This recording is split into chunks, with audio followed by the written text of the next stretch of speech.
Chaque jour, Charles et Carole vous présentent la leçon de l'école du sabbat.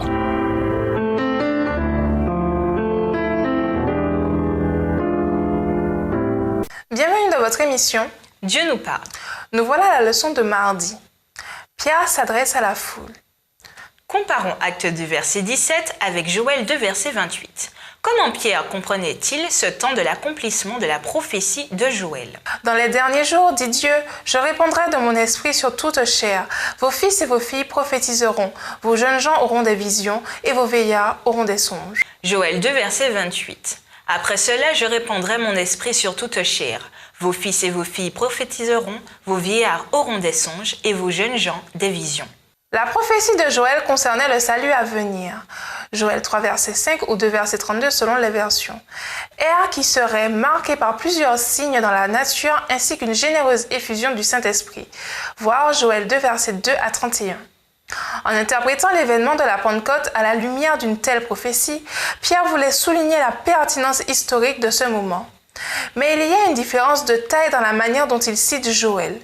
Au lieu du « après cela » d'introduction de Joël 12, verset 28, qui renvoyait de manière générale à l'avenir, Pierre dit « dans les derniers jours », selon Acte 2, verset 17, indiquant par là que le dernier acte du drame du salut venait juste de commencer. Bien entendu, il ne s'agissait pas d'une description exhaustive des événements des derniers jours, mais d'une indication de ce sentiment d'urgence qui distinguait l'Église primitive. Ils ne savaient pas quand viendrait la fin, mais ils étaient convaincus que cela ne serait pas long. Lisons Acte 2, versets 22 à 32. Quel était le point principal dans la présentation qu'a fait Pierre de l'Évangile? Verset 22. Hommes israélites, écoutez ces paroles. Jésus de Nazareth, cet homme à qui Dieu a rendu témoignage devant vous par les miracles, les prodiges et les signes qu'il a opérés par lui au milieu de vous, comme vous le savez même, cet homme livré selon le dessein arrêté et selon la préscience de Dieu, vous l'avez crucifié, vous l'avez fait mourir par la main des impies. Dieu l'a ressuscité en le délivrant des liens de la mort parce qu'il n'était pas possible qu'il fût retenu par elle. Car David dit de lui, « Je voyais constamment le Seigneur devant moi parce qu'il est à ma droite afin que je ne sois point ébranlé. Aussi mon cœur est dans la joie et ma langue dans l'allégresse et même ma chair reposera avec espérance. Car tu n'abandonneras pas mon âme dans le séjour des morts et tu ne permettras pas que ton sein voie la corruption. » Tu m'as fait connaître les sentiers de la vie. Tu me rempliras de joie par ta présence.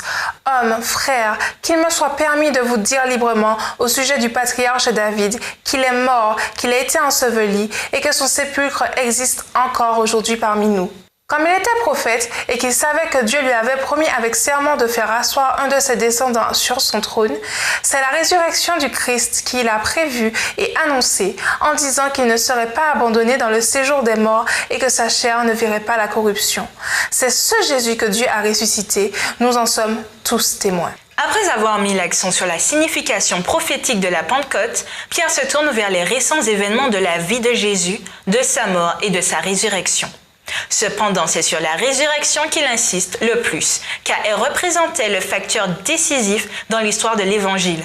Pour Pierre, la résurrection était la justification ultime de Jésus, Acte 2, versets 22 et 27. Et il cite les Écritures pour démontrer la signification de la résurrection. Du fait que Jésus était le Messie, la mort ne pouvait pas le retenir. Ainsi pour Pierre et pour tous ceux qui ont écrit le Nouveau Testament, la résurrection de Jésus était devenue une preuve puissante en faveur non seulement de la messianité de Jésus, mais de tout le message chrétien concernant le salut. La mort est omniprésente et nous menace constamment ainsi que nos proches. Au vu de ce fait, pourquoi la résurrection de Jésus est-elle une vérité aussi importante? Et nous vous laissons avec ce questionnement. Comment la Pentecôte nous rappelle-t-elle que Dieu tient ses promesses? Au revoir. Et à demain si Dieu veut. Dieu nous parle. Chaque jour, Charles et Carole vous présentent la leçon de l'école du sabbat.